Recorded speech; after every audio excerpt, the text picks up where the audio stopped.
Hey, buddies, we are back with another summer special edition of Barn Burner here on Flames Nation on YouTube, on wherever you get the podcasts for your ears, all those places. Welcome back. It is a Ryan off as we have Pinder and Pike for a very special show today.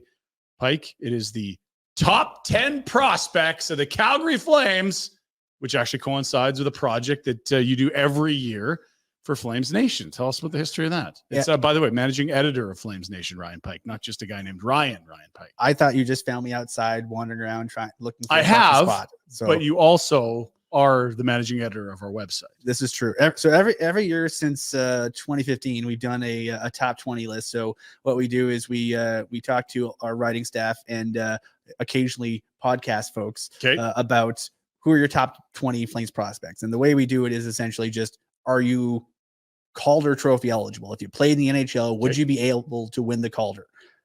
So guys that are actual NHL rookies or rookie eligible players. Everyone submits a list 1 to 20, and then we compile lists into a master list, and then we count them down. Okay. And we have the top 20 plus honorable mentions written out on the website. So go to flamestation.ca to see way too much Flames prospect content. Right. But we figured we might as well have a nice chat about the top 10. Yeah, I wanted, we've sent Boom to do some really, really hard work on chilling out. So we don't know where he is, but he's gone. So we thought this would be a great time to do it. Also coincides every day you drop another prospect as you count from 20 to 1 on the website. This show we're going to do 10 to 6. And then next week we will coincide with the unveiling of the top 5 prospects on the website with our 5 through 1. Before we get into the breakdown of the Flames system, the system as a whole has improved vastly. And that's happened for a few reasons. One is you had the trades since last year's rankings. Obviously Toffoli happened before that, but since last year's rankings came out, you've moved a Tanev, a Lindholm, a Markstrom, a Hannafin, and others. So you've added a lot of bodies into the system. You've added a lot of picks into the system. The draft nerds, quote unquote, a term of affection, really loved the Craig Conroy draft. Byron Bader of hockeyprospecting.com called it one of the best draft classes of the last 10 years, the last decade or so for any team, not just the Flames. His model looks at just simple statistical measures of players and saying, if you pick out of this pool, your hit rate is a lot higher than you pick over here. The Flames had a lot of picks out of this pool over here, which is where you want to be if you're going by his model. So where was the strength of the system last year? Where has it been? Where is it now? And how is the trend running? Well, I mean, this time last year, the Flames were lean on defensemen. I think if you look the last few years, the top ranked prospect in 22 and 23 was Dustin Wolf. And they've always had 1 or 2 other goaltenders, usually Russians, sort of as the secondary goaltending prospects. And I think the Flames goaltending depth remains pretty good. A little bit lean at the NHL or the North American level behind Wolf, but pretty good. The blue line is lean. I think, ironically enough, I wrote a column about, I think before they started making trades going, defense is looking a little bit lean. Right before, I think about a week or 2 before the trade deadline. And then I think they traded for Hunter Brstevich right after that column went live. Yes, All-Star weekend that trade went through. We were in Toronto. I remember it vividly. It was quite a time. But Brstevich was the first of many defensemen they collected over the trade season and then into the draft where they also got some great D. Yeah, and they, if you look at the reserve list, Grushnikov was not on the Flames reserve list this time last year. He's brand new. Hunter Brstevich, as we mentioned, they got a couple of good defensemen in the draft in Zane Parekh and Henry Muse. Yes. So I mean, they went from having a pretty lean system and a system, all due respect to the guys they already had, maybe a little bit lean and offensive upside. You outside of maybe Jeremy Poirier, you could see running a power play. Moran, maybe they have probably 2 or 3 times as many guys who have that kind of upside. And, it also means that you're going to have that kind of competitive atmosphere where you're not going to just be, when guys go pro, you're not going to be giving guys power play reps by default. It'll be guys that have to scrap for it. So I think they've maintained that. They're still a little bit lean for tried and true centers. I mean, Jaden Lipinski is probably the best center prospect they have outside the NHL. And there's not a lot of ceiling there. I think he could be a 4th line, maybe, 3rd line center, but he's a meat and potatoes player, and he's just really, really good at faceoffs, and he's got that size. And with the size, there might be some mobility issues, but you're if you're looking for the Flames in the next couple of years, you go to Daily Faceoff and look at Steven Ellis's early draft looks for the 2025 draft. Yep. They need a center. They need a center so bad. And just to frame it out of the prospect lens into the organizational lens, I think they've got two surefire NHL centermen in the whole organization. It's Michael Backlund, who's 35, and Nazem Kadri, who I believe will turn 34 in October. That's correct. And so it's like you need contingency plans for centermen. Now, Kevin Rooney, is he an NHL center? Well, he can be a number 4 in Calgary. Yeah. I don't know that he's going to make all NHL teams as a hard and fast center.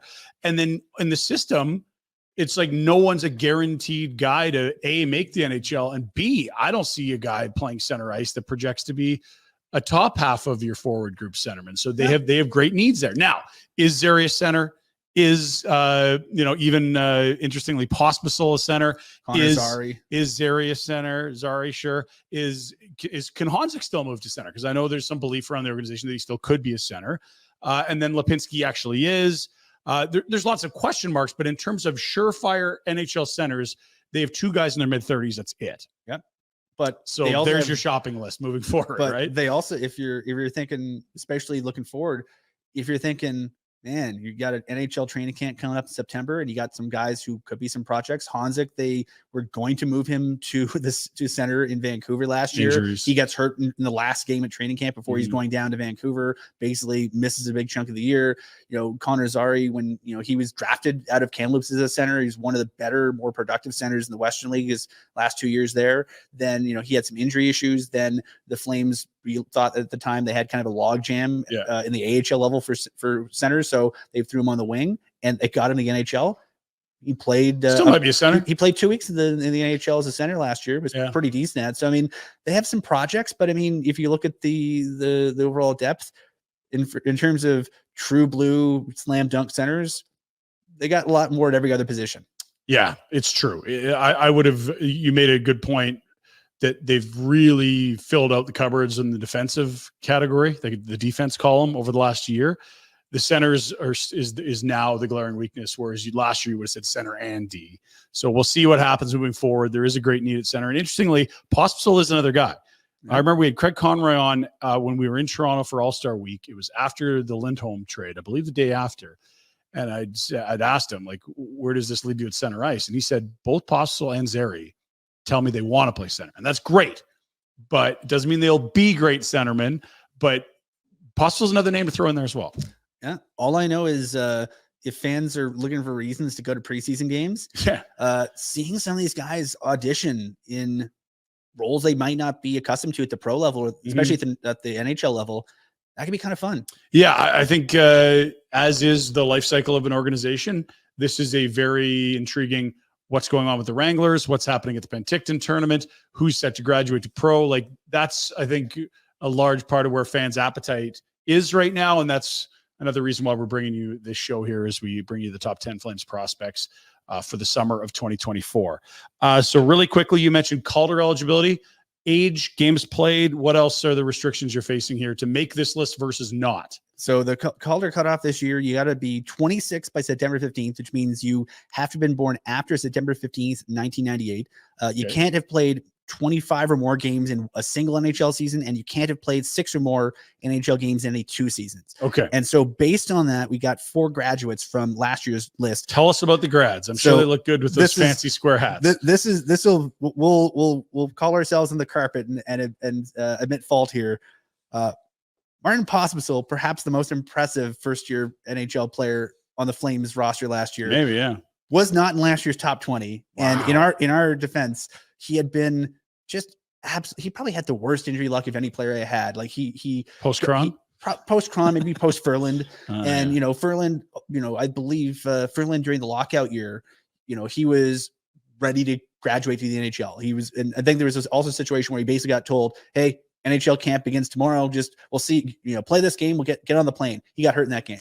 So he Ferland was one of those guys, similar DNA, heart and soul, physical player, maybe not the highest skill player, but the guy who was able to do the most he could with the tools he had.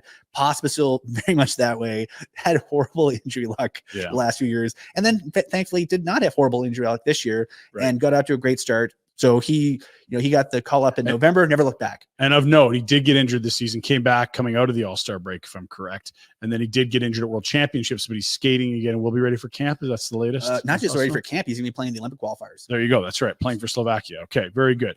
So Pospisil graduates. Who else? The other three are Jacob Pelche, Matt Coronado, and Connor Zary. Obviously, all past first round selections of the Calgary Flames, all past the games played cap.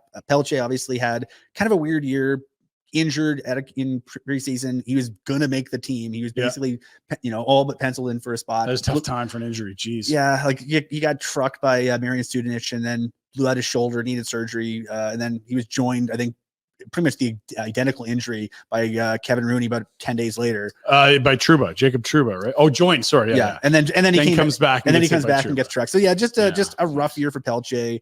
Coronado had a rough year in other ways, but I think Coronado actually quietly had a very good year. I agree. I think people's expectations are out of whack. When a kid makes the team out of camp, I think there's an expectation level.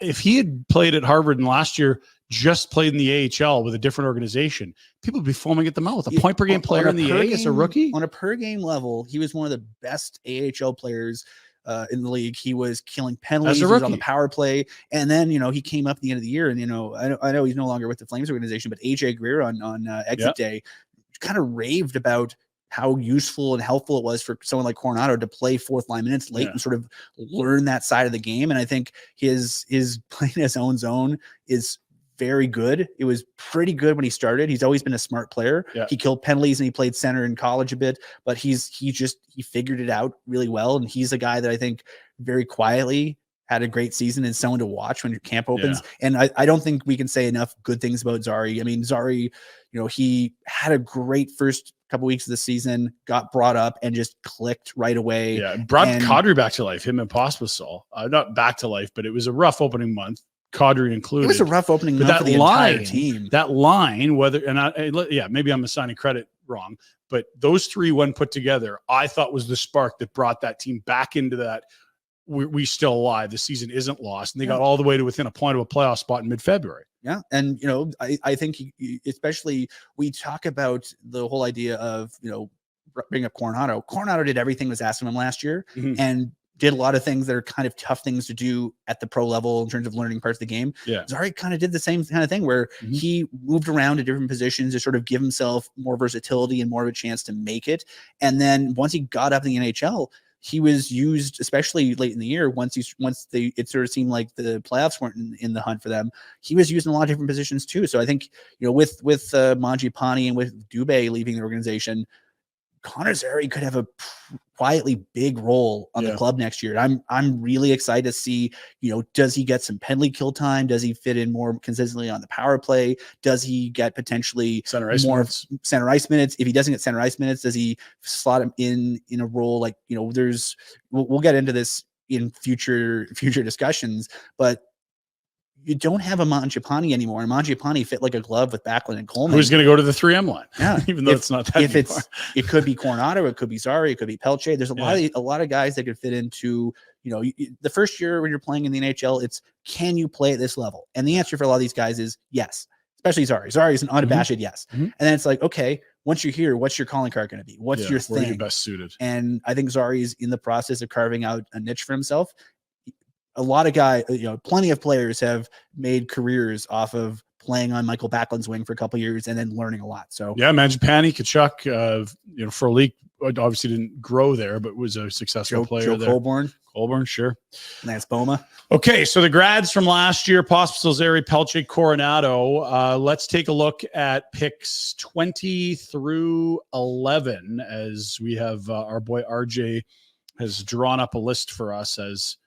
Showing exactly what has already been gone over on the website, the 20 through 11. Tell me about consensus, where things got crazy, and maybe walk us back, maybe even with an honorable mention if you'd like, before we get started. If there's one guy that maybe came in at 21 or geez, this guy was close to cracking the top 20. I don't know that many years that would be interesting, but it's regarded as like a top third organization in the league now, like sort of that 9, 10, 11, 12 range is where you see the Flames ranked. So they do have great depth. Maybe not the star power you luck, but great depth. Walk us through an honorable mention and then through this list. Well, I'll run quickly through got votes but didn't make the list. Got votes and didn't make the list from fewest votes to most votes. Goaltender Arseny Sergeyev, who kind of had an up and down year. Parker Bell, who was quietly really reliable and good in Tri-City as an overager. Yegor Yegorov, goaltender in Dynamo, the junior Dynamo in Moscow. Really quietly strong year. Axel Hertig, when he came back from a bum shoulder, he's coming to the Hitman this year. It's an exciting storyline that I know you've been all over. He's so excited to play in front of fans. They don't have fans at Swedish junior games, so he's so jacked about coming and playing in front of fans. But he's going to be someone, like, he's big. He's got some jam to his game, and the Hitmen have very sneakily could be a very fun team to watch this year. So Hertig's up there. Sam Morton or Hank Horton, whatever the heck you guys call him on the show, came in from Minnesota with State Mankato at the end of the year. He was every year the Wranglers bring in, you usually get a half dozen guys on amateur tryout contracts. Even case in point, they brought in Yoni Yermo, who we'll talk about later, and he came in and Sam Morton was really good. Now he's an older player. Sam Morton, like typically your tryout guys, you have your set guys, especially heading towards the playoffs, and you get a game in. Like, hey, here's your game. Cool, thanks for playing. Like Jaden Lipinski got a game in. Etienne Morin, Hanzik. Like a lot of these guys only got one game in. Morton came in. They gave him a chance to play in the top 9 because some guys were hurt, some guys need some nights off, and Morton just made it impossible to take him out. And who the heck knows what his ceiling is? But for a guy who's 24 going on 25, he stepped in really nicely. And the last guy who just missed the cut by a single standings point in our tally, Rory Cairns. Thoughts and prayers, right? All over the place last year in every way a young offensive forward can be. When Zary and Pospisil got called up in November, Cairns got a regular spot in the top 6 in the power play. He was superb. Then when the team got a little bit more healthy and his role diminished, he wasn't quite as noticeable. So he's got the potential to be a difference maker. And in probably, I'd say, a dozen games this year for the Wranglers, he was a difference maker. It's just a question of, okay, when you're not a difference maker, what do you bring to the table? Sure. That's fair. So so those are all your honorable mentions. Very diplomatic of you. You didn't name one. Every single person that got a single standings vote. Looking out for the little guy. That's right. Ryan Pike. Oh God, this is probably the most stressful year to do this, because this was I took part this year, which is kind of fun, and I ran it by some scouts and some people in the organization, and it's a deeper group. It's a very deep group. Like it's not top end heavy, but there are a lot of this guy might be an NHLer. Yeah, they have. I would say we'll get into this when we get into the top 5. A handful of guys I think you can say are A quality prospects. They got so many B's and B pluses, and I think that's the thing that they've done a nice job of. Even in the years where they did not have a lot of early picks, they're pretty good at turning your 4th, 5th, 6th rounders into pretty solid prospects. Totally. Okay, let's get to the list. These are 20 through 11. Before we get, we're going to spend a lot more time to slow down and focus on 10, 9. Counting backwards, 8, 7, 6. I think I still remember the order of numbers. It's been a long summer of pretending to work, Pike. You'll understand. Number 20, Jan Kuznetsov, the Yukon product that was a second rounder. This was never a high ceiling projected player, and he remains not a high ceiling player. We did see his NHL debut this year. Yeah, he was perfectly adequate in a small very role. Limited role. He played a game in January against Ottawa, and it was perfectly fine. He's one of those guys that I think his big challenge is, we'll get into this when we get further in the list. There's other guys of a similar profile to him who might have higher offensive ceilings, but Kuznetsov is meat and potatoes, really reliable player. He's a shutdown guy. He's a third pair guy, penalty killer at the AHL level, projects that at the NHL level. I just think he might be the victim of some numbers games before too long, but he's been pretty solid. 19, Cole Schwint. He came in the Matthew Tkachuk deal. It was not a 1-for-1. It was not a 2-for-1. It was not a 3-for-1. It was 4 assets for Matthew Tkachuk, because they got Jonathan Huberdeau, Mackenzie Weegar, a first rounder that is next year. Whether it's Calgary's first or Florida's first, it could be very interesting. And then, of course, the 4th and final piece was Cole Schwint, who has some talent, but is it fair to say he hasn't put it together consistently enough? I think that his first year in the organization, I think he had, it was sort of a question of where do you fit in amongst the guys that the Flames and the Wranglers have.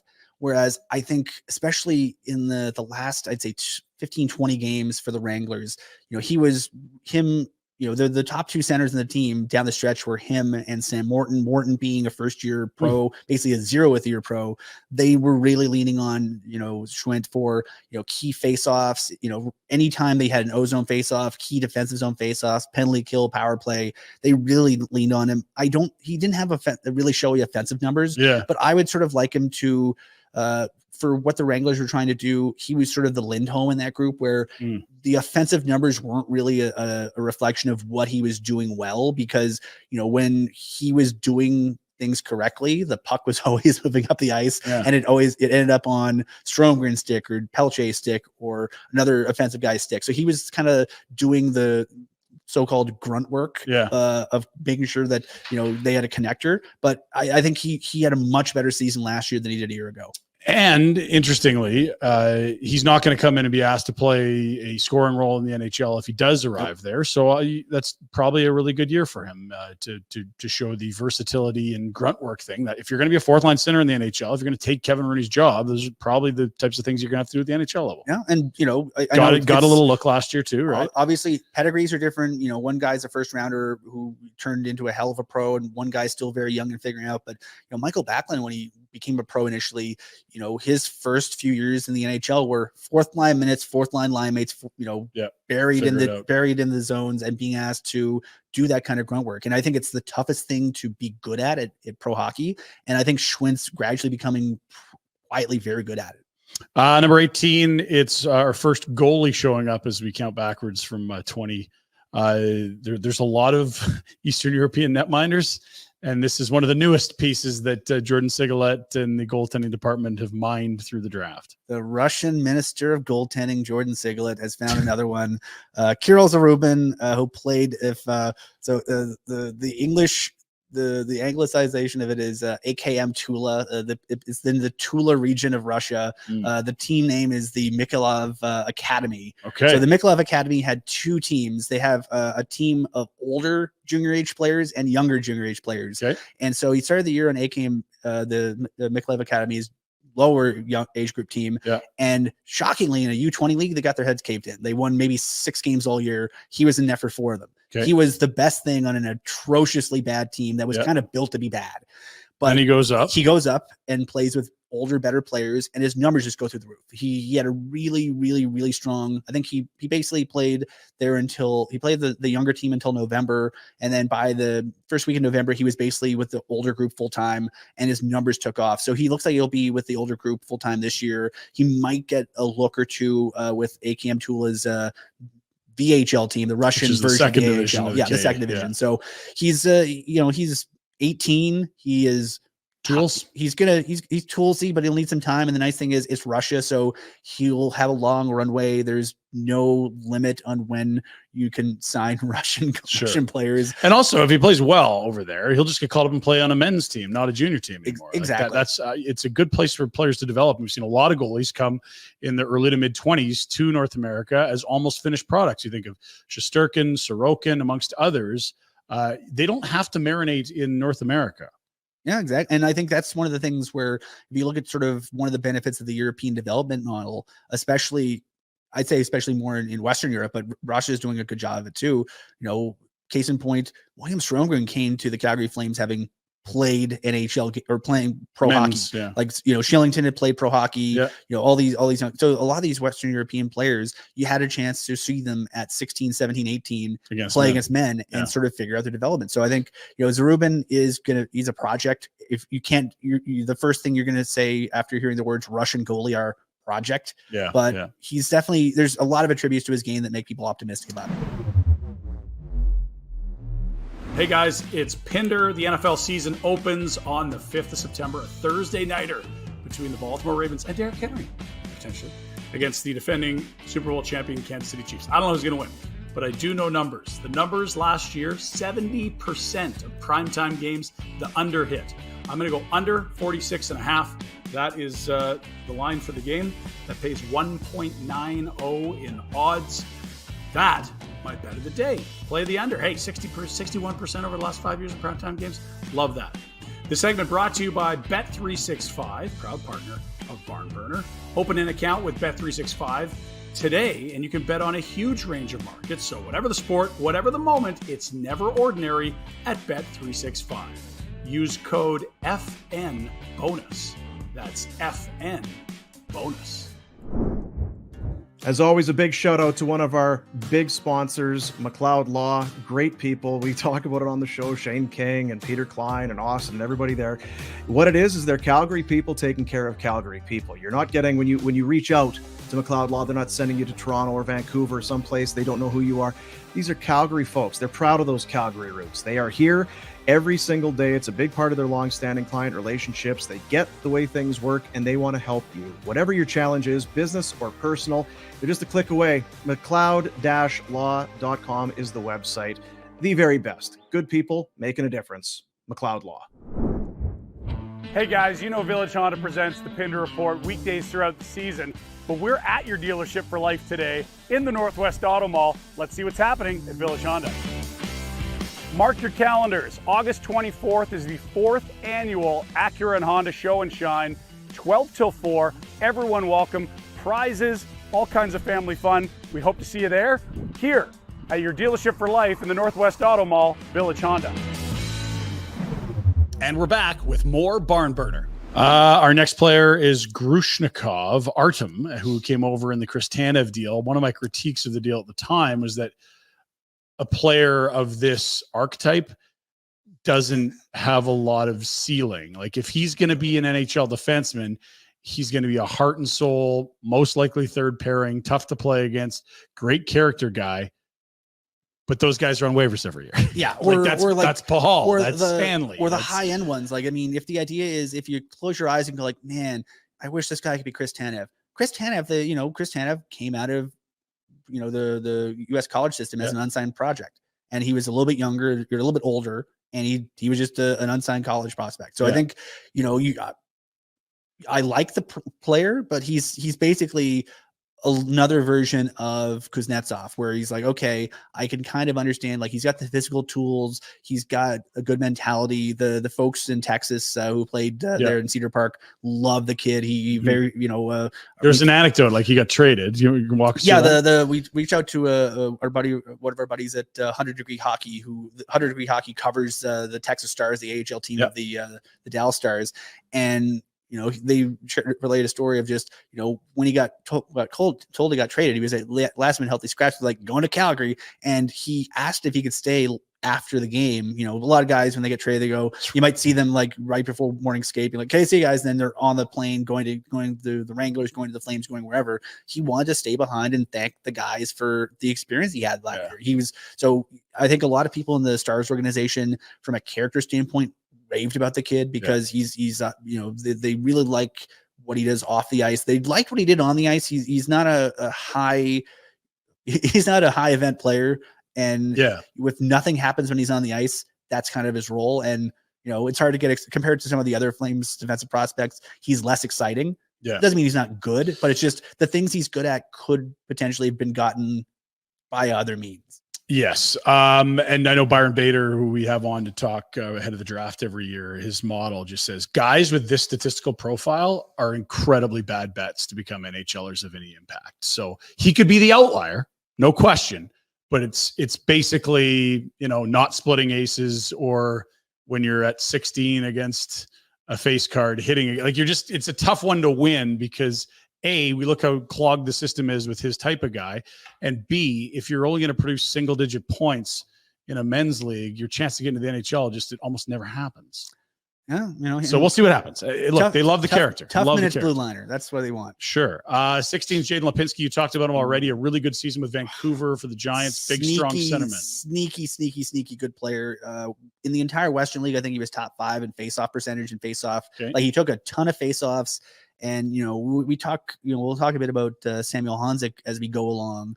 The thing that the folks in Vancouver really loved is Vancouver, they were cursed this year. They had guys sick, guys hurt, guys, you know, for whatever reason, guys just weren't available to the Giants. Yeah. Lipinski was one of the few guys that was consistently available, especially Lots up the of middle. And he was the guy holding it together, playing in every situation, point per game, winning a ton of faceoffs, playing a lot of minutes, and, you know, taking kind of a beating physically. But I think, you know, folks who might have been on the fence about his projectability, I still don't think, you know, I think he's not going to be a top 6 NHL player, but I think if you look at his size, a lot of folks are optimistic that he could project because of basically how much growth that he showed in this game over the last year.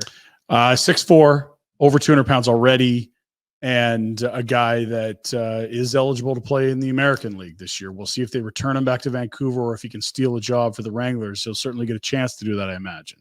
Yeah, I think there's just so many bodies in Wrangler Town. I mean, Parker Bell, if I'm making a prediction, I wouldn't be shocked if Jaden Lipinski gets an ELC at a camp and then gets a handshake and a tap, you know, pat on the head and get sent back as an overager. You know, I think he's the kind of guy that you want to reward him for how good he's been, but there's also the contract. There's also not a lot of room at the end right now. Right. Okay. We'll keep moving. Adam Klapka, he got some significant NHL time at 15. He's a nice project story because he's an outlier coming over into the organization at the age he did. Pretty raw. I've seen him fighting a lot. I don't know that he's good at it, but he's finding ways to be impactful and is turned into a pretty nice scorer at the American League level. Yeah, he if we're using the big and local Venn diagram, he's not local, but he's very big. Okay. One of the biggest players in the National Hockey League, moves better than you think he would for a guy his size. Fair. And he's hard to move. And, you know, he's someone who over the last 2 years, you know, by Christmas of his first year in the AHL, he seemed to have adjusted to the game, and he's been one of the more consistent players in the Flame system for a year and a half.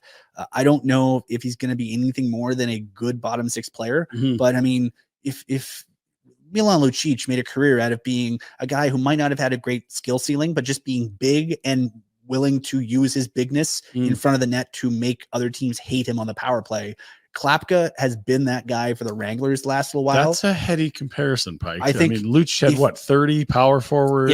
If you can get a little bit more snarl into Klapka's game, I think there's a lot there.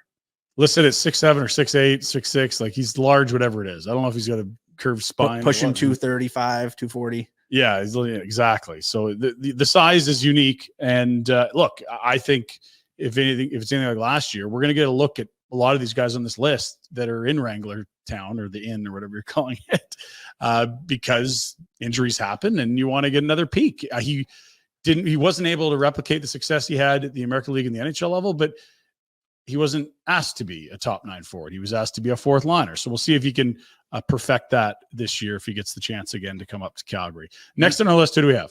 Ilya Solovyov. His second NHL game was the outdoor game in Edmonton.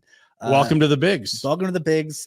He's one of those guys that he sort of came up as an injury recall here and there. I believe he goes up 2 or 3 times. First little bit, he was fine. He didn't really stand out, but he's another one of those guys in sort of the Grushnikov, Kuznetsov mold, where big, physical, defensive-minded. He really took a step a year ago playing with Nicky Simone, where you had a sort of a veteran guy that could sort of show on the ropes. He doesn't really need that anymore. And, you know, he came up after the trade deadline last season, joined the Flames, was pretty good, killed some penalties, played in the D zone. I liked him. I had very low expectations. He's a very late pick, Belarusian, and where guys like Kuznetsov were much higher draft capital to get him. 7th rounder. He's the guy that I think Kuznetsov and Grushnikov should be worried about, or their agents, for example, because he's big. He's already looked like he can absolutely be a 6'7" in the NHL. And, you know, he started behind them, so to speak. 2 second rounders are the guys he's competing against. If I'm Joel Hanley, the guy I'm worried about taking the job as a 6'7" is Solovyov, because like Solovyov, he's at the age where I don't know if he's going to get a lot better in the AHL because of just he is what he is at this point. I think just his skill ceiling might not be there, but he's also the kind of guy that I think he just needs NHL reps to sort of develop a bit more, or at the very least, he needs to be exposed to that a bit more. But he's reliable. He's, you know, meat and potatoes, and, you know, he's probably, again, a 7th rounder. If a 7th rounder shows up to an AHL game, you consider that a good pick. This guy's already played 10 NHL games, and I wouldn't be shocked if he doubles or triples that number the next year, because he knows what he is. And I think the more he plays in the NHL, especially we saw that the last 6 weeks of the season, by the end of it, you like, okay, this guy's kind of figured out what he can't get away with in the NHL and really, really tidy up his game a bit. So I'm optimistic about him as a third pairing guy. 6'3", 215 already, and a guy in his mid-20s. So we'll see what happens with him. He will age out of this list, I believe, next summer, and maybe even by games played too, to be fair. He's getting close in games played. Yeah. Okay, we'll keep moving. Idar Suniev, this is always going to be famously tied to Tyler Toffoli, interestingly, because he's very much a finisher like Toffoli, but because, of course, he was used by the third rounder that was the Flames, that went to New Jersey and was returned to the Flames in the Toffoli deal with, of course, Igor Sharangovich. He is coming off a freshman season at UMass, where he was very good, very solid, maybe not great, but also not disappointing in his first year of college hockey. Yeah, our pal Wes Gilbertson over at Post Media did a really nice story on Suniev about midseason, where he talked to the UMass head coach Greg Carville, and I always remember this. Carville's whole note was essentially just, he knows how to play with the puck. It's just a matter of his checking, his play away from the puck need to sort of grow a little bit, because when you're playing with Penticton, the Penticton V's, folks, are basically the Harlem Globetrotters of the BCHL. Right. They're a powerhouse. They win all the time. And so if you're an offensive player with Penticton, you don't need to know how to check. You just need to know how to finish. And so he has experience finishing, and he has confidence finishing. And the best compliment I can pay him was when they were in the NCAA championship tournament playing in the regionals. They lost to the eventual league champions Denver in overtime in a hell of a hockey game. Yeah. And Suniev, every time there was a high leverage minute, he was out there. Really? If you had a chance to get a goal or generate some offense, you're throwing Suniev over the ice every second shift. He's one of those guys that they trusted him in all three zones by the end of it. I'm really, really curious to see how his game continues to grow, because he's a young kid. He was a true freshman. And if he can put on a bit of weight and figure out a bit more of the details away from the ice, or away from the puck, there's something there. And I think there's some offensive ceiling there that I don't think they have in other guys. The last two on these 20 through 11 lists. Speaking of offensive ceiling, two players that were selected in this summer's entry draft, which I don't even know if we're calling the entry draft anymore, from Vegas, the Sphere. Tell us quickly about Luke Misa and Jacob Battaglia, the two newest Flames on this list. So Luke Misa, they traded down. They had a fourth rounder from the Canucks trade for Lindholm. They traded down. They got a sixth rounder that they turned into Eric Jameson, and they got the fifth rounder they turned into Luke Misa. So Luke Misa in the fifth round is borderline criminal, because he was over a point per game player, led his team in scoring, captain breakaway. He's just a really smallish, smart, explosive, dynamic offensive player. Can he play away from the puck? That's because not really what they asked him to do in the OHL. So I think if the thought process is, was he going to be, he still needs to polish up that side of his game, but he's a guy that can just score. He knows how to create offense. He's a really explosive, exciting, dynamic player. And especially like this year, his junior team has sort of loaded up a bit, and he'll be, Brock Otten at McKean's Hockey. He has a blog at the OHL Prospects blog. Really recommend people check it out. Okay. He just released his top 25 OHL prospects, and he gave Misa a shout out. Basically noted, he's a guy that will be relied on to sort of drive the bus offensively in the O this year for his team. And we'll see if he can do it, but he's been doing it the last couple of years. And his little brother is a top 5 pick prospect for the 25 draft. So the Flames might be able to save on nameplates, depending what happens. And Battaglia, we don't like him, but boy, we could save a nickel on a nameplate. You're gonna like him. You got to make it easy on the equipment staff. And Battaglia, one of the mid-round picks this year. He's got some snarl to him. Scored at a nice rate. Scored at a nice rate. Plays a kind of an agitating style. Smart player, can play in all three zones. I think he's the right shot. They have a lot of.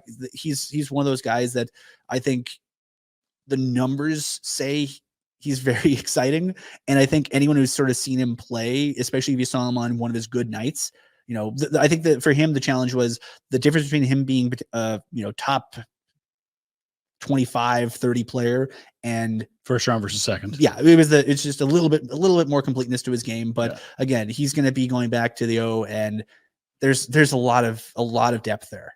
Yeah, he plays both wings, but is a left shot. So you may see him on the right side, but a left shot player who, 6'1", nearly 200 already. So good to see. There it is. That's way too much time spent on 20 through 11, but Pike, it's the summer and we're excited about this system. There were many years where there were not many high-end prospects in the Calgary Flames system, or at least not many prospects of significance. I think you aptly described it well earlier, saying there are lots of B's and B pluses, not a ton of future superstars. We'll be getting to those in our next show. Let's get into our top 10. We got a little more time and some pretty art for these fellows. Number 10 on the Flames Nation top prospect list for the Calgary Flames summer of 2024. Who is it, Jack? Who do we got? Dun, dun, dun. Thrum, dun, dun, dun. Etienne Morin. Morin. Who just signed his entry-level contract with the Calgary Flames. Moncton Wildcats defenseman. Very good offensively 2 years ago. Not quite as good offensively this year, but all indications were that his defensive game took some strides this year. So he was at World Junior Camp over the summer. He's actually projected by a few outlets to potentially be on the World Junior team. That's a good for Team benchmark Canada. to hit. Yes. He's got a year left of junior eligibility. He is an 05. So he is in his 19-year-old year. Next year, he can, the 25-26 season, he could go back as an overager or he could play in the A, depending how his year goes. And considering he already has an NHL contract, probably this is his last year in the queue. But, he's a guy that touches the game in a lot of different areas. And I think the Flames, when he got drafted, were very optimistic and excited about his potential as a power play quarterback. I think he has more competition for that role that he did when he was drafted. But I also think his game is, fleshed itself out a bit more than it was a couple years ago. Are you concerned by the drop in points? Because to go from your 17-year-old season to your 18-year-old season and not be down a little or even, but down a lot, that's something. He was over a point per game, if I'm correct, his draft year. Yeah. And now you see 49 points in 58 games. Is that a reflection of the talent around him, changing his role? Do you not view him as an offensive guy anymore? What do you make of that? I'd be more worried if he didn't get shots. Like his shot volume for him and his team was still there. The power play for the Wildcats was still good. It was just, I don't think they really had the finishing ability at 5-on-5 that they might have had a year ago. Okay. But, especially for him, like he has the puck a lot. He moves the puck a lot. He shoots the puck a lot. And just it wasn't going in for him at nearly the same level. Well, and that's a good point because we understand there are hot streaks and there are cold streaks and there are posts and outs and then there's posts and ins. That's a really good way to get a layer deeper to say, okay, are we seeing failure or are we seeing less luck? Something like a shooting percentage would be a good indicator that, okay, like he still has the ability to do those things. It just maybe he got very lucky his draft year, not so much this year. What we don't want to see is another year around here, I'm guessing. Yeah, I think for him, the challenge for him is especially, I think he gets a confidence boost from the ELC. I think he gets a confidence boost from going to Hockey Canada's summer camp. Yeah, hell yeah. Having a decent showing. And I think, he's the kind of guy that I think you want him to go into his 19-year-old season with a bit of a chip on his shoulder and be like, okay, this is my last year. I want to leave everything out on the ice and sort of show fans just what I can do.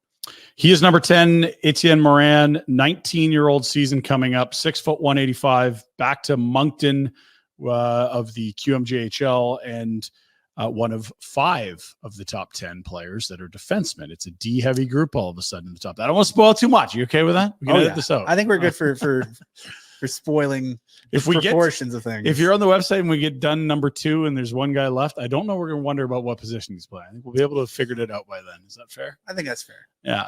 Let's get to another defenseman at number 9. Henry Muse comes in. He is a right shot defenseman for the Ottawa 67s, 6 foot, 187, and a very, very sterling point total as a 17-year-old in the OHL, nearly a point per game. Not huge, but a lot of tools, a guy that slid, and another guy that Craig Conroy got, who people said, you shouldn't be able to get this guy this late. That's a very good value pick. Yeah, I mean, it was the kind of thing where let's call a spade a spade. Some, 6 foot for modern defensemen, maybe a little bit small, maybe, but you don't want to look at those numbers and go, I don't know, 61 points plus 16. I don't know. is he any good? He was very good. He was, really good for Ottawa. The Flames very quietly, I think, had 3 of the top 8 defensemen in scoring in the OHL amongst defense, yeah, amongst blue liners. And Muse, he's one of those guys that, again, as he progresses, you probably want to see him add a bit of size to his game. You probably want to see him, work on his play away from the puck, but there's not a lot of holes in his game. He's a guy that, some draft prognosticators looked at and went, maybe he can go in the first round. Especially early in the year, I think people went, maybe he can go in the first round. And I feel like he was one of those guys that kind of slid a bit. And part of it was just a lot of guys had strong second halves of the season, and he was just pretty good all year. And he might not have had that excellent run that a lot of guys who got drafted ahead of him did, but he wasn't bad for any stretch either. It's a hell of a get for the third round. This type of profile you don't see often in the third round. I know, talking to Byron Bader, this is one of the picks he absolutely loves for the Flames and last draft class. He joins Kevin Ball as an Ottawa 67s alum in the organization. And you know who the Flames drafted from the 67s back in the day? Turned into a half-decent hockey player? Sean Monahan. So, I mean, there's Toffoli, of course, was a 67 as well. You could do worse than collecting Ottawa 67s. Hey, footy fans, it's Pinder. Your next 2 Cavalry FC home games are coming up on August 24th and 30th. The 24th is a Saturday. They'll welcome in Pacific for their multicultural match. Always a good clash when the lads from Victoria enter Atco Field to take on the Cavs, 2 of the top clubs in the opening 6 years of the CPL. August 30th is the next weekend. It's a Friday night clash with Valor. They've actually got the scoring record. I think they scored 7 on Valor back in the first or second year of the league. So never boring when the Cavs get to rip the ball on Valor.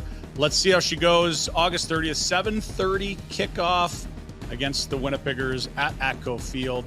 We'll see you down at the pitch. Always blast down at Spruce Meadows, Atco Field, and get your tickets at cavsfc.com. Little message for you for the Mod Medical Clinic, bearoused.ca. As men, we can be a little sensitive. We don't want to share. We don't talk about certain things. But as men get older, things happen to our bodies. We know that. It's time to stop being silly, get out in the open, and talk about these things. With ViaSure from bearoused.ca, from the Mod Medical Clinic. If you're popping the blue pill, you need to learn about ViaSure. This is a non-medication approach. Muscle function, breaking down scar tissue, reforming blood vessels. No pain, no downtime.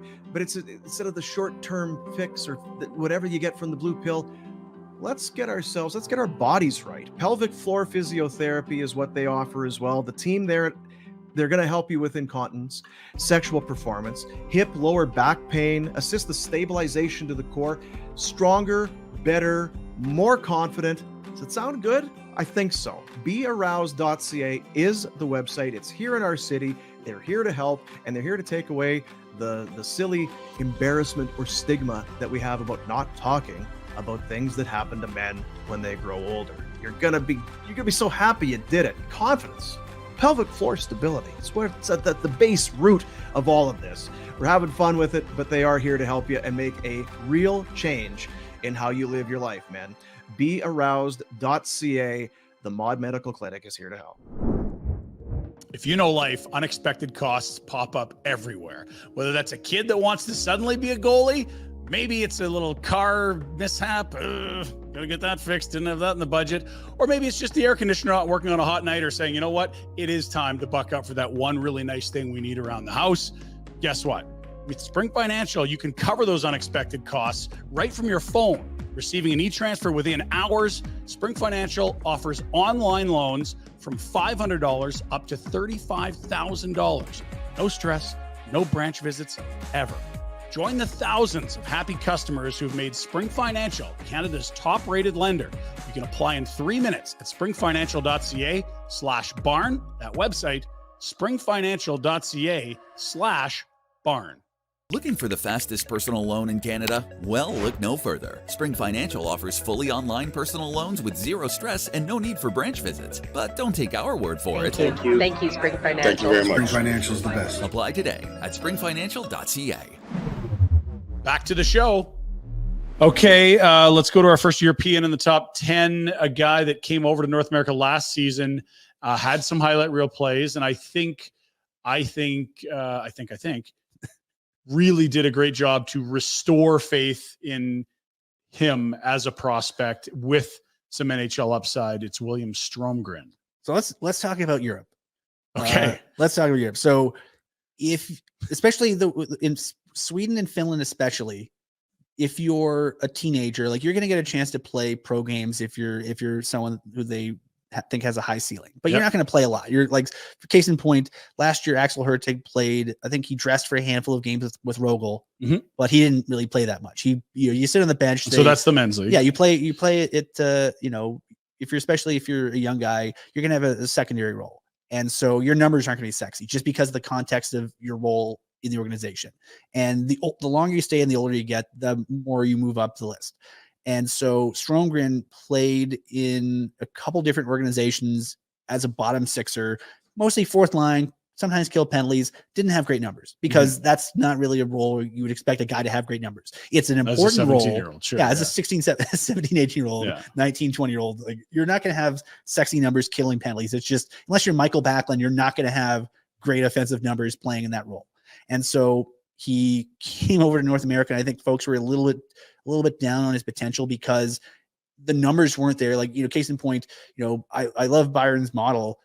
Byron's model relies on projecting by points. Yeah. And so I think a challenge for the model is projecting Europeans because a lot of those guys don't have the points to really suggest they'll turn into anything. But in the defense of the model, and what you're saying is that often in Europe, you will see them play junior and men's. So there's lots you can borrow from different data spots. Points. Yeah. But for Stromgren, he came in and much like Adam Klapka the year before, spent probably the first 3-4 months, or probably say 2-3 months until about Christmas, figuring out, okay, where am I supposed to go? What am I supposed to do? What am I supposed to do with my hands? Sort of what's this whole AHL thing anyway? And then once the calendar flipped over, much like Klapka the year before, it just clicked for him. And he became one of the most consistent players, one of the most noticeable players. 44 was sort of all over the place in every possible way you'd want him to be. Even when he wasn't scoring, he was noticeable. He was very, very good down the stretch. I think he was better in the first round against Tucson than he was against the Coachella Valley. I think you could say that for a lot of Wranglers players. I think they hit a bit of a wall against that team. But, Stromgren, if he can project that second half, that last 30, 40 games into a full AHL season, I wouldn't be shocked if he's wearing a flaming C at some point next year. I was going to say, if he can do that at the AHL level, he won't be at the AHL level. They will get you out of there and put you in the best league in the world. So Stromgren comes in. He's listed a little lighter there than he actually is. He's 6'3", 185. That's probably an old measurement, but big and skill is a nice combo. You'd love to see the offensive totals jump from that because the tools are there. Yeah. And as the thing, like when I know, I'm not going to pick on my particular colleague, but one of our colleagues, really thought the Flames at that pick should have taken Logan Stankoven, who eventually went to Dallas. Logan Stankoven's a great hockey player. Like we're not saying that Logan Stankoven is not a great prospect. He is. But I think if you're the Flames, and at that point you have a lot of smallish offensive players in your system, usually guys you took in earlier rounds, maybe there's a tendency to go, okay, if we got Pelche, who's $170, we got Coronado, who's not big, you got Zary, who's not big, you have a lot of these guys, maybe surround them with some skilled size. And so Stromgren's a guy that the scouts looked at his size, looked at the things he was doing, the music between the notes, and went, okay, this might project. And so it took a while because of just the nature of European hockey, and he's only done for half a year. But I think a lot of folks in the Flames scouting department probably feel a bit validated. Big exhale second half of the year. Yeah, and I think they probably went, there he goes. That's the guy we thought we were getting. And we've seen guys turn one good pro year into a pretty good career. If he can have a second good year, he could be figuring himself into the system pretty well. Because like outside of maybe Klapka, I don't know if there's guys that have his combination of size and just the ability to think the game that well. Yeah, pro body you could call it, right? If he's 6'3", 185, that's a guy that you can throw him in for some. You're not worried. There's a couple things I want to talk about there. One is the notion that we've already got a lot of small guys. Let's not get a small guy. That's a really good way to miss on very good small guys. Yeah. And what it is it's a let's take this big process machine we have that uses a lot of information to spit out, and let's just go away from that. Yeah. Like, I don't even if know you that's made a lot intentional. of good bets, but they don't pay out, it doesn't mean you stop making good bets. Yeah. And look, Stromgren versus Stankoven is not the conversation I'm having, because they can both be good players and there can be different players, and there's more than, one good player in the second round. But what I personally like to see is let's continue to make the best bets we can make, rather than, well, we have too many of this bet. It's like, so you're going to make a lower percentage bet, and maybe that wasn't what they're looking at. But my fear is that was the case. I think you probably just do that just unintentionally, but I also think it's sort of a question of risk aversion, because how many smallish guys, not just picking on Stankoven, but how many smallish offensive players haven't made it because the size didn't translate? Like, that's the risk they're facing with Luke Misa, because Luke Misa, it's flat out, he could score. Yeah, that's why Johnny Gaudreau was in the fourth round. Yeah. So, there's always been sort of, if you can look at, there's a lot of very smart people throughout the hockey blogosphere who've written about, the implicit and explicit size heretics going on in the NHL. Mm-hmm. And, guys who, if a lot of players who look like Stromgren get picked higher than players that look like Stankoven, because if, Stankoven and smallish offensive guys of his archetype, boom and bust. Like, they're either killing it in the NHL and you're looking smart, or they're buried in the coast and you're going, oh, remember when that guy got picked? Whereas, the middle road, if it works kind of okay version of Stromgren, or guys like Stromgren, at least it's probably the NHL level. Yeah, you're probably getting something out of him. So, I mean, I can understand the thought process. I agree with you though. And I think, as we've seen the seeds of this as we've gone through this, I think the Flames did a nice job melding the swing for the fences, but also take some quote unquote safer bets in the 24 class, because they have some guys that, even if they don't turn out great, might still be pretty good. Okay. We'll move. This is a very fascinating one. We've talked a lot about injuries and how the role they've played in some past prospects. We haven't got to Honzik. We will at some point during these programs. He was robbed of basically most of last year, a significant portion the year before, with an injury, I believe, at World Juniors. We know what happened to Connor Zary with the COVID situation, and then some serious injuries. It's happened again to Jeremy Poirier, who had a nasty slice early last year. It was could have been a huge year for him. Don't look for the video. It's gross. Yeah, that's viewer discretion is advised. He sliced some wrist tendons swiping at a puck. He lost the puck at the offensive blue line and backtracked to try to swipe it away, to sort of basically dive and swipe the puck away to avoid a breakaway. And basically the guy he was playing against lost his footing, and he basically slapped his own wrist against the guy's skate. It was gross. It could have been a lot worse than it was. And thankfully he made a full recovery. But like, just watching the video once, I'm like, I have to get up and go look at something else, like look at puppies or something. Cause I don't want to think about the grossness anymore. Well, and Pike, thank you for telling us not to watch it, but screw you for giving us a very vivid description of what happened. I'm just glad the guy's okay. Cause that could have been nasty. Poirier is entering his 22-year-old season, 6 foot, 190 plus. He was touted as a very skilled offensive defenseman, and could he figure out the defensive side of the game? I don't love seeing around a half point per game at the American League level, but it was a season robbed by injury. It's his last, asking, you can confirm this, I believe you had noted, it's his last season where he's waiver exempt. So you will be able to send him to the Wranglers, but it's shit or get off the pot season for Jeremy Poirier. Yeah, and I mean, Jeremy Poirier is going to be playing on a team that also includes Hunter Brustevich, that also includes Grushnikov, that also includes a bunch of promising young guys that might not have been in the system when he started. Mm-hmm. And he's a guy that when he's on, he's very good. He quarterbacked the power play last year. The two guys that really ran the power play when it's working well. The first unit was usually Poirier. The second unit was usually Jonathan Aspero. And when they were going really nicely. And just a question for me is, what can Poirier do when he's not playing on the power play? Because we mentioned, the top 20 Yan Kuznetsov.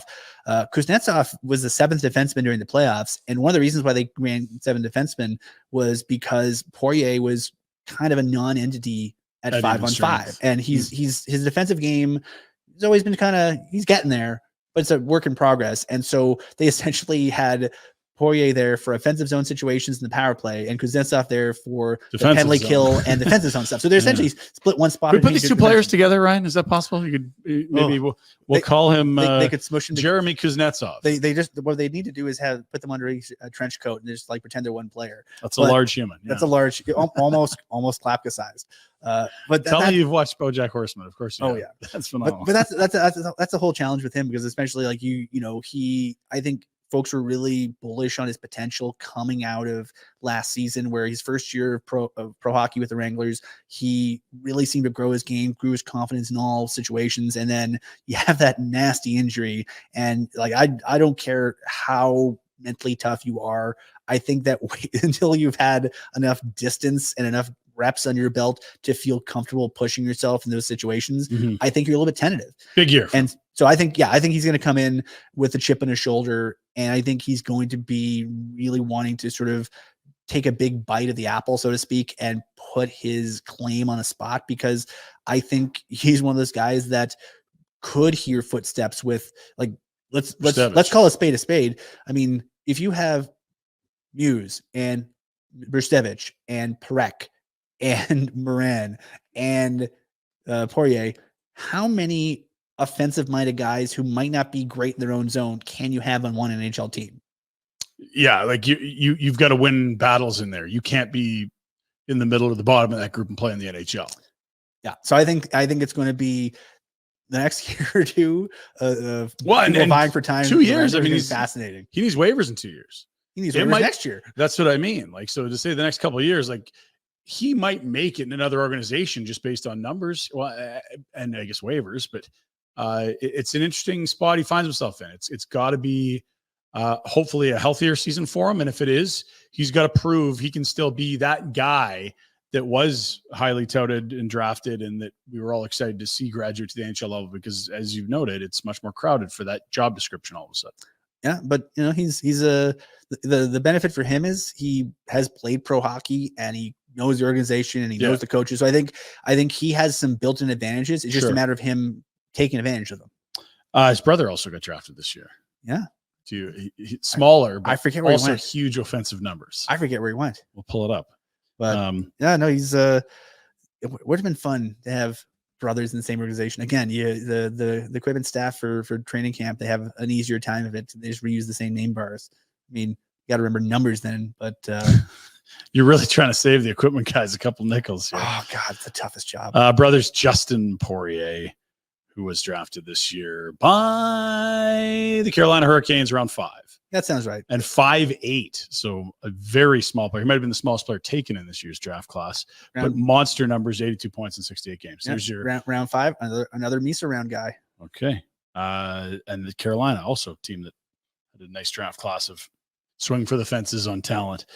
Okay, one left in our 10-6 countdown. Poirier checked in at 7, the left shot defenseman, and we have a very curious case at number 6, a first rounder for the Calgary Flames in this past draft. He is 18 years old, 6'1", 185.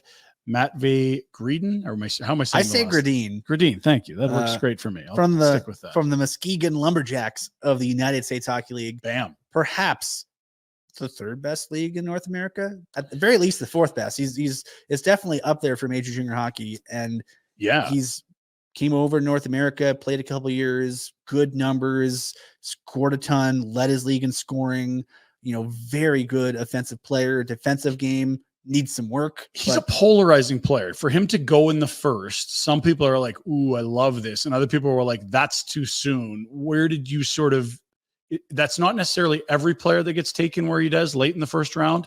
A lot of them would be like that, because that's where lists start to diverge a ton. But where do the polarizing opinions come from in his game? I think it's just sort of the completeness of his game. Like he has games where he can utterly dominate, and games where he just sort of doesn't seem as dominant. Like I think especially I'll say this, a guy with a skill ceiling he has, like how challenged was he? He led the league in scoring. USHL. Yeah. As in a 17-year-old season. That's incredible. Yeah. And there's some nights, like we've seen it from a lot of, I think we see it a ton in first rounders. And I think the difference between guys that are first rounders and solidify themselves as first in the draft year and guys that sort of slide a bit, is that can you bring it on the third night of a back-to-back Sure. with travel and all that stuff. So I think maybe that's sort of where some of the criticisms of his game come in. He's not a great defensive player, but he's just dynamite in his own zone. When he has the puck, especially in the neutral and the offensive zone, he can just make things happen. And especially, he's got a swagger to his game that I think if you're the Flames, if you're anyone, you look at that and you go, okay, if he can translate that more or less to the pro level, he could be a guy that helps you a lot. Good size, scores a ton, led his league in scoring as a 17-year-old. The only thing we don't know is where the hell he's playing this year. So let's walk through chronologically. He gets drafted as a guy committed to go to Michigan? Yeah, he was committed to Michigan, which is a great program. And Michigan had not announced him yet as an incoming freshman. And so we don't know. Gradine actually pushed back against the notion that it was. Let's start with the notion first. The notion was some of our colleagues reported that it was academic reasons why he would not be able to play. He won't be going to Michigan. Essentially, grades aren't good enough. Is what that was reported. We're not saying it's true. And similar things were reported for Martin Pospisil his draft year. Okay, and so Pospisil did end up not going to college. He ended up signing and going elsewhere. Gradine ended up getting drafted the week after the draft, right before Dev Camp, actually, by the Val d'Or Fureurs. It's I think it's French for drillers. But yeah, Val d'Or drafted him first overall in the import draft. As of right now, as of this recording, he has not signed his I think it's the QMJHL scholarship and development agreement. Essentially his contract to play major junior. Yeah, so he is not committed to play in that league but that specific team. In all the media he's done, he's basically said, yeah, I'm going to the Q. My agent's taking care of it. He has the option. So here's for folks who aren't into the weeds with us, come with the us, CHL. Friends. So the NHL, the reason why we mentioned Hunter Brustevich can't play in the AHL till he's 20, because Brustevich is a player drafted out of a Canadian league team. The CHL. Out of the CHL major juniors. And so there's a transfer agreement to prevent the junior teams from getting all their best players just raided by the AHL teams. Like every other league on earth does, by the way. Continue. So they have an agreement to basically, if you're not until you turn 20, unless you're in the NHL, you're in the juniors. So until Gradine signs his deal in the Q, he is not subject to the transfer agreement. He's eligible to play in the American League because he's not playing in the CHL. He never has played in the CHL. Yeah. He's even signed a contract in the CHL, so he can go play in the A. The minute he signs a QMJHL contract, he becomes a party to, and the transfer agreement applies to him. So then his options would limit. There has been some reporting. Our pal Scott Wheeler of The Athletic reported that there's rumblings that Rimouski, who are slated to host the Memorial Cup this year, were planning or hoping or in talking to Val d'Or to trade for Gradine's rights. As of right now, that has not happened. It might happen after we record this, before we publish it, for all we know. And that's quick. I mean, yeah, we're turning this around the night before, not to spoil anything, pull back the curtain, but it really just seems like, if you look big picture, he's trying to get himself to the team hosting the Memorial Cup, which would make a lot of sense. Yeah. And, it's Val d'Or is a little bit leaner a team. They've got some good players. There's not a lot of bad teams in any of the CHL, especially the Q. Like, they have if you're looking to pull up some gaudy offensive numbers, there can be worse leagues in the world to play in. Yeah. But, so right now, he's all, I reported the other day, I've been told he's going to report to the Flames and go to Flames camp first. He's going to be at Penticton. He's going to be practicing with the Flames. He's, he's a first round pick. So typically, the options are you go to your junior camp, say hello, and then go, okay, see ya, and then go to Calgary. But for a guy who's going to be moving around a bit this year, he'll just probably he'll start in Calgary, but only for training camp. And then I think they're going to solidify where he's going to play. So I think they're hoping that by the beginning of the CHL season, they have him committed to play somewhere in the Q. Yeah. But as of right now, his rights are owned by Val d'Or. Either way, wherever he plays, he's going to be someone that people are really excited to see play, based on, he was a dynamo in led the league in scoring. Yeah, USHL. Yeah. So I think 28th overall pick, good player, and I think already signed his entry level. So I think there's reasons to be optimistic about him, because I would say the things he's great at are the things that are not a lot of guys in the Flame system are great at. He has Matt Coronado-esque offensive numbers at the same age in the USHL. Okay. And Coronado has turned into a pretty good pro already. And he learned against grown-ass men in college.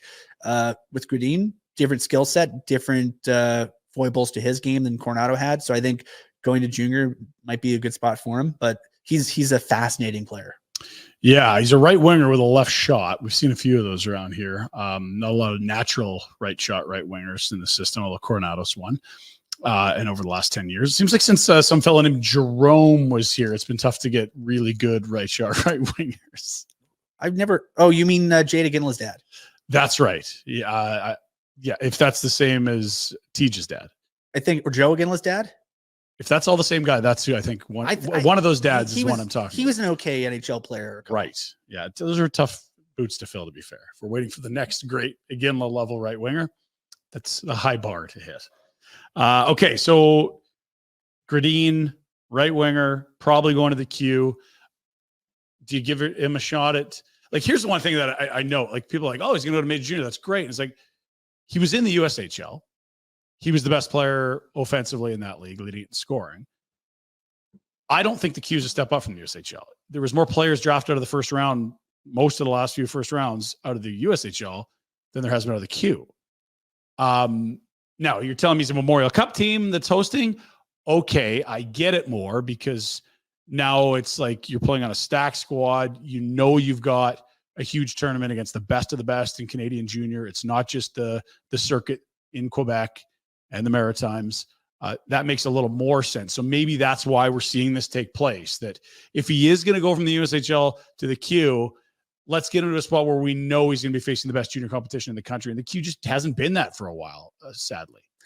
Yeah, I mean, and you know, it's cyclical. If you're hosting Memorial Cup, he will. It's cyclical. Yeah. And, is it like, it feels like the QMJHL has just steadily and like, I'm like linearly lost ground with the O and the Dub. When was the last time the Dub won the Memorial Cup, though? I don't care about that. I mean, I'm just saying, if you look at where players are drafted out of the Dub, out of the O, out of the Q, one of these things ain't like the other ones. I'll say this though, like, if for Gradin, I mean, you know, when he pushed back on the academics notion, he mentioned to us, like, you know, if you look at the CHL, they play a lot of games compared to college. Yes, big time. And especially if, let's just say it's Rimouski. Rimouski's gonna be playing hockey until the end of May. Yeah, guaranteed. Yeah. And so if you're thinking this guy's raw and he needs to fill out and add to his game, if you're thinking, damn it, just get him reps. Mm-hmm. Get him a ton of reps, especially late in the season, reps against some of the best in junior hockey. Yeah. I don't hate that. And yeah, I love that argument. It's just, you'd be a lot more comfortable if it was Kelowna, Calgary, Edmonton, London. Know what I mean? Yeah. But if it's the host of the Memorial Cup, okay, I'm with you. There's only one team right now guaranteed to be playing till the Memorial Day, and he's trying, and he's not there yet, but he's trying to get there. Rimouski, we'll see. Other thing of note: if you come all the way from Kurgan, Russia, I'm not sure that a bachelor of whatever from the University of Michigan is your end game. It's probably to be a pro hockey player. You just got drafted in the first round, so I understand that pivot as well. Yeah, if you're smaller, you need more developmental time. If a fallback option is crucial to you, the NCAA is a phenomenal route for that. We're talking about a guy that was selected in the first round of the NHL draft.